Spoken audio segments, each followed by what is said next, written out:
चौथा प्रकरण है आज, उसमें आएगा योगी संसार से अस्पर्शित रहता है। इसमें सूत्र एक है, 1 नंबर का सूत्र इसमें बताया है, राजा जनक अष्टावक्र द्वारा किए गए प्रश्नों का उत्तर देते हैं।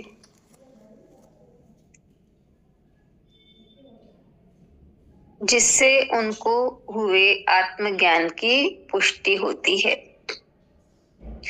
जनक कहते हैं, हंत भोग विलास के साथ खेलते हुए आत्मज्ञानी धीर पुरुष की बराबरी संसार को सिर पर ढोने वाले मूढ़ पुरुषों के साथ कैसे की जा सकती है।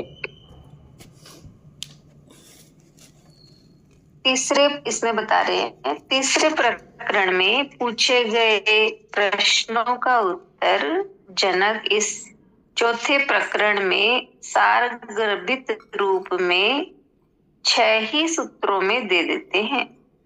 वे कहते हैं कि ज्ञानी और अज्ञानी द्वारा किए गए कर्मों में अंतर होता है। अज्ञानी में अहंकार होता है,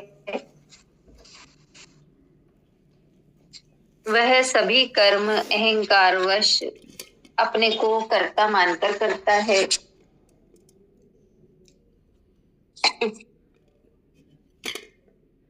इसलिए वह कर्म फल का भोक्ता होता है। ज्ञानी में अहंकार नहीं होता, जिससे वह कर्तापन से मुक्त हो जाता है। इसी कारण उसके द्वारा किए गए कर्म स्वाभाविक एवं विवेक होते हैं। कर्म फल का भोक्ता नहीं होता। वह सभी कर्म ईश्वरीय कर्म समझकर करता है। अज्ञानी सारे कर्म अहंकारवश अथवा वासना एवं भोग की अभिलाषा से करता है, जिससे वह कर्म फल का भोक्ता बनता है। आत्मज्ञानी इनका साक्षी हो जाता है। जो कुछ ईश्वर ने दिया है उसके भोगने में पाप नहीं है,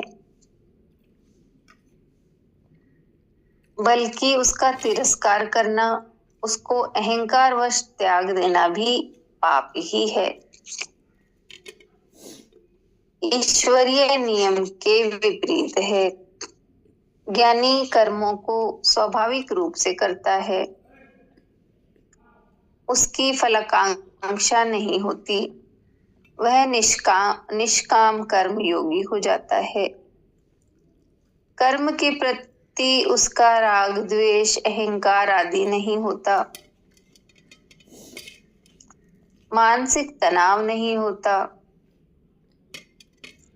ऐसी कर्म की कुशलता को वह प्राप्त कर लेता है। जबकि अज्ञान के कर्म अहंकार वश किए जाते हैं, कर्तापन मौजूद रहता है, ईर्ष्या द्वेष रहता है, मानसिक तनाव रहता है। वह कर्म करके ऐसा अनुभव करता है कि यह सब मैं ही कर रहा हूँ, मैं नहीं होता तो यह कार्य होता नहीं। सारा चौपट हो जाता। वह सारी दुनिया का बोझ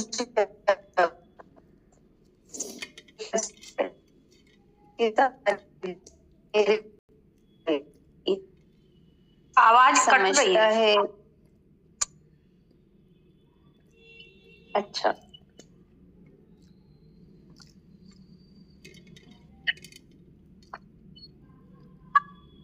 इसे पढ़ूं। जबकि अज्ञानी के कर्म, अब आ रही है? हाँ, आ रही है। ठीक है। जबकि अज्ञानी के कर्म अहंकार वश किए जाते हैं, कर्ता मौजूद रहता है, ईर्ष्या द्वेष रहता है, मानसिक तनाव रहता है। वह कर्म करके ऐसा अनुभव करता है कि यह सब मैं ही कर रहा हूँ, मैं नहीं होता तो ये कार्य होता नहीं, चौपट जाता।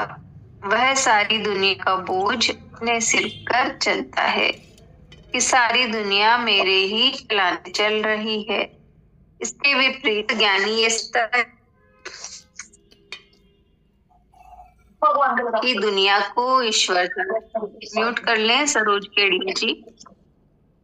इसके विपरीत ज्ञानी ये समझता है कि दुनिया को ईश्वर चला रहा है। सारी सृष्टि अपने विशिष्ट नियमों से चल रही है, मैं निमित्त मात्र हूँ। ऐसे ज्ञानी में अहंकार नहीं होता। इसी तथ्य को प्रकट करते हुए जनक कहते हैं कि ज्ञानी के कार्यों की तुलना मूढ़ पुरुष के कार्यों के साथ कैसे की जा सकती है? दोनों की दृष्टि में बड़ा अंतर है। मेवाड़ रियासत में एक ज्ञानी संत हुए हैं चतुर सिंह जी।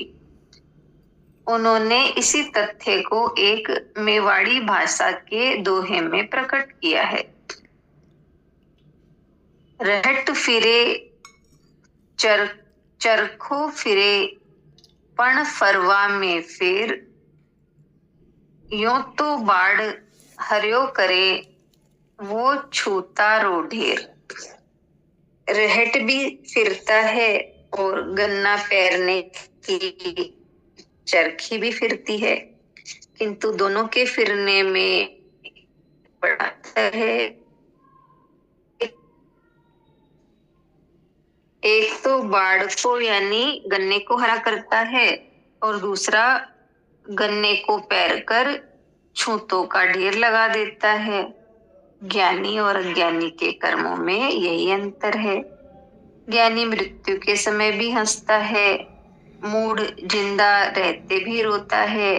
ज्ञानी के पास सब कुछ नहीं होते हुए भी आनंदित है, अज्ञानी के पास सब कुछ होते हुए भी दुखी चिंतित है। ज्ञानी कर्म को खेल समझता है, अज्ञानी खेल को भी कर्म समझता है।